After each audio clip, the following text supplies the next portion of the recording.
Suga, I am sick and tired of recording from that angle. I flipped it again and this is decent enough. Like, I feel like it's decent enough, seriously. I underestimated this front camera.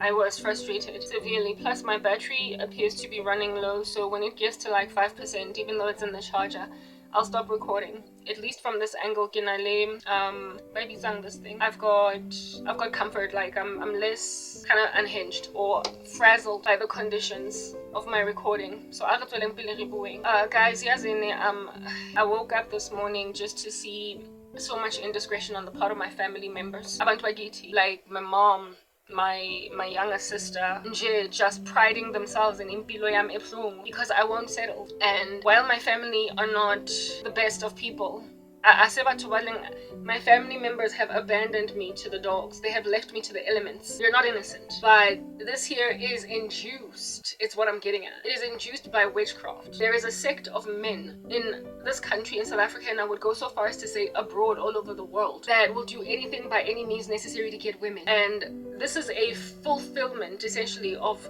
prophecy, because God did say to Adam after they fell out of the garden that he will rule over the woman. Eve's desire will be for her husband and he will rule over her. Well, when the rulership of women, absent of the embracing of the cross, becomes a thing in the bones of men, they end up being tyrannical, megalomaniacal, and insistent. Despotic, essentially. A despot goes into a nation, a country, runs it with an iron fist, absent of regard for what the people think, how they feel about his leadership. They don't care. That's a despot. And men, despotically, in the end, will run women to a point of insisting that you're going to be in my house, I want you, and by any means necessary, I'm going to get you. The parable of the talents makes it clear that if you don't use your gifts and your talents, the Lord is going to call you a wicked and a slothful servant, and you will be appointed a place with the hypocrites, where there is weeping and gnashing of teeth. Therefore, when a man rocks up and determines that a woman will not use her skills, but rather he will pay her way, he is literally insisting that she go to hell as well, by disregarding what God gave her to use for a gift, a talent, and a skill. It was never God's will for women to sit and men be the only ones moving. But this is pursuing me.